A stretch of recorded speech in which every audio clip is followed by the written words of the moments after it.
Pernah nggak sih ngerasa waktu 24 jam sehari itu kayak nggak kurang banget buat nyiapin khotbah yang bener-bener mendalam? Nah, hari ini kita bakal ngobrolin sesuatu yang seru banget. Titik temu antara iman dan teknologi. Kita akan bedah bareng-bareng sebuah alat AI jenis baru yang dirancang khusus buat riset teologi yang mendalam dan yang paling penting, aman. Oke, kita langsung aja ya ke akar masalahnya. Para pendeta dan pemimpin gereja di Indonesia itu kan tekanannya luar biasa banget ya.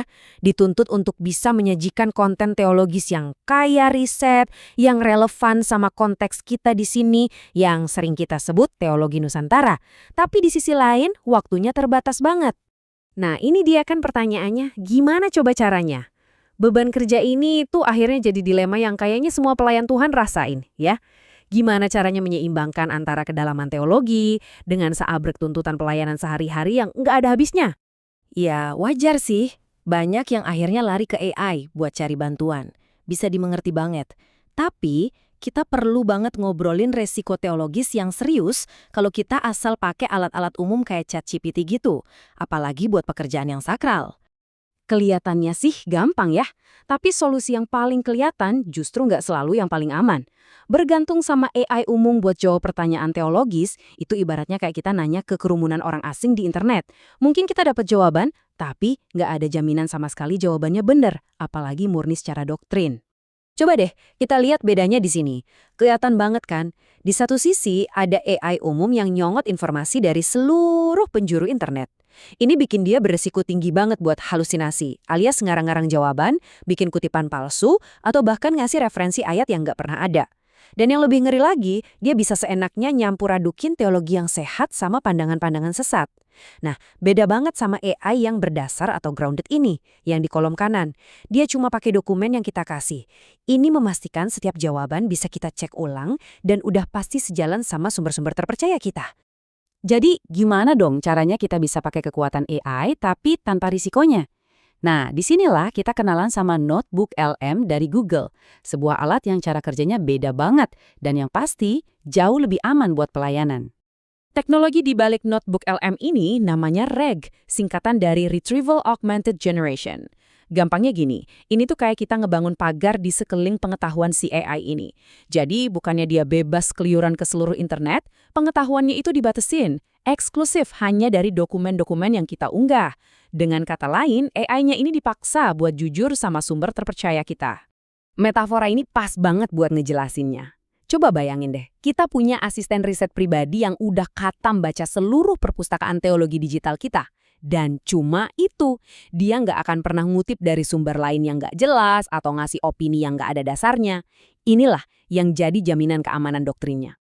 Oke, teorinya keren, tapi prakteknya gimana? Yuk, kita lihat studi kasus singkat yang nyata dari Injil Yohanes biar kita kebayang alur kerjanya. Prosesnya tuh sebenarnya simple banget, tapi hasilnya luar biasa. Pertama, kita unggah sumber-sumber terpercaya kita, Alkitab, buku tafsiran, jurnal, apapun itu. Terus kita kasih pertanyaan-pertanyaan eksegetis yang mendalam. Maksudnya pertanyaan yang benar-benar ngegali makna asli teksnya. Nanti sistemnya bakal ngasih jawaban lengkap sama kutipan langsung ke sumber kita. Jadi semuanya transparan. Nah, langkah terakhir ini nih yang jadi game changernya. Mengubah riset itu jadi materi yang siap pakai. Contohnya gini. Kita kasih pertanyaan yang spesifik banget, kita minta si AI untuk menganalisis arti kata Yunani kata kerairo di Injil Yohanes pasal 15. Dan yang paling penting, kita perintahkan dia untuk menganalisis hanya berdasarkan buku tafsiran yang udah kita unggah sebelumnya. Dan boom, dalam hitungan detik aja, AI-nya langsung kasih analisis yang bukan cuma cepat, tapi akurat dan teologinya kuat banget, karena sepenuhnya didasarkan pada sumber yang kita kasih. Dia bisa dengan tepat menangkap nuansa teologis bahwa tindakan Allah itu bukan hukuman, tapi sebuah pemurnian supaya kita bisa bertumbuh. Nah, ini dia bagian paling kerennya, bagian yang paling powerful. Dengan satu perintah tambahan, kita bisa langsung mengubah analisis akademis yang padat tadi jadi pertanyaan-pertanyaan praktis dan aplikatif yang siap dipakai buat bahan diskusi kelompok sel di gereja. Jarak antara ruang kerja pendeta sama kebutuhan jemaat di lapangan itu langsung kejembatani. Keren banget kan? Sekarang kita sampai di poin yang paling krusial ya.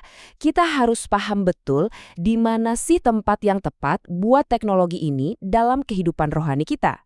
AI itu punya kekuatan komputasi yang gila-gilaan, nggak ada tandingannya. Dia bisa ngatur informasi, nyusun data, nganalisis bahasa dengan kecepatan super. Tapi, soal kearifan spiritual, nol besar. Dia nggak bisa memberikan iluminasi atau pencerahan ilahi. Itu dan selamanya akan jadi bagiannya Roh Kudus. Yuk, kita tetap dengan pemikiran ini. AI itu katalisator yang luar biasa buat efisiensi. Dia bisa membebaskan waktu kita dari tugas-tugas riset yang makan waktu supaya kita bisa punya lebih banyak waktu buat berdoa, merenung, dan menggembalakan. Jadi, mari kita pakai teknologi ini dengan bijak sebagai asisten kita yang super efisien, tapi jangan pernah, sekali lagi, jangan pernah jadikan dia sebagai gembala kita. Otoritas tertinggi tetap ada pada firman Tuhan yang hidup.